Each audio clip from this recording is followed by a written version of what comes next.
No other ancient people have such a strong hold on our imagination as the Vikings. But the truth about them is shrouded in the mists of Dark Age Britain.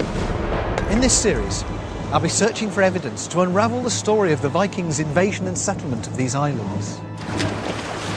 What really happened when Vikings attacked? Were they only here to plunder, or did some stay and make Britain their home? To find the answers, I'll be investigating ancient monastic writing, the latest discoveries in archaeology, and genetics. We've commissioned a nationwide genetics survey to find out where in the British Isles today the descendants of the Vikings live on. To start, I'm going in search of the Vikings' hit-and-run raids, and new evidence for what accompanied them: death and destruction.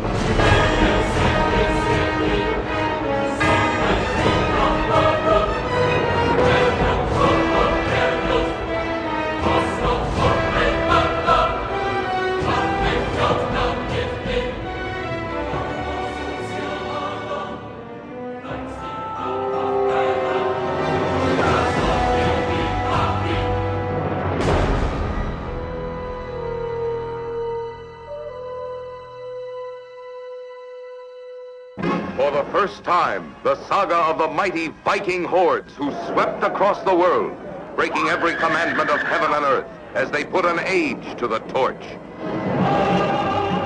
They enjoyed war, didn't they? I mean, it was their thing, you know.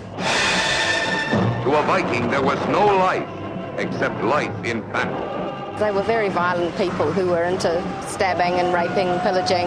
There was no death except death in battle. Ugly, hairy brute, yes. There were no women except women taken in battle. Monks kneeling down and getting their heads hacked open with axes. Over the centuries, our picture of the Vikings has become a sensational mix of fact and fantasy. For example, the horned helmet, one of our most powerful images of the Vikings. And yet archaeologists have never found a single Viking helmet with horns. In fact, this is the only real Viking helmet ever discovered. It was found in the Viking homelands of southern Norway, alongside the burnt remains of its owner in a pagan burial mound.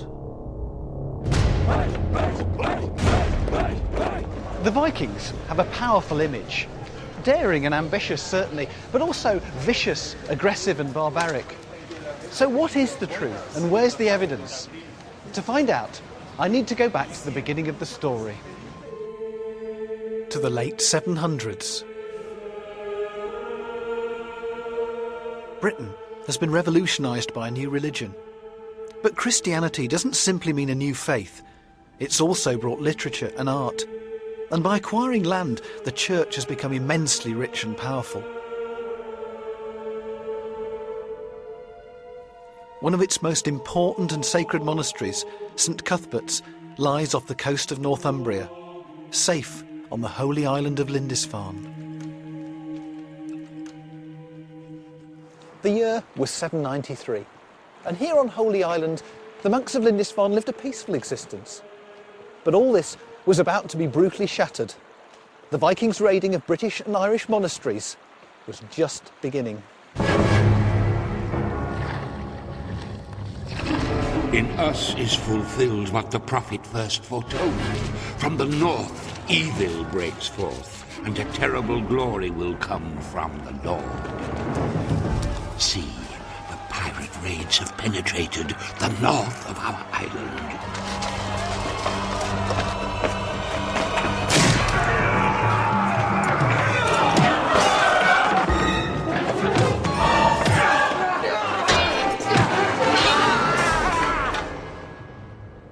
The attack was vicious and has gone down in history as the start of the Viking Age. The feeling of the time is encapsulated in this stone found here at Lindisfarne.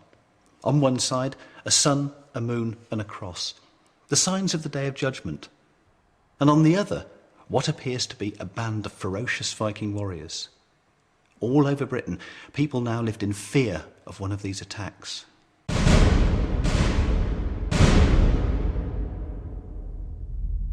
But we only have one report that was written at the time. The apocalyptic words of a Northumbrian monk, Alcuin of York. Pagans have desecrated God's sanctuary, shed the blood of saints around the altar, laid waste the house of our hope, and trampled the bodies of the saints like dung in the street.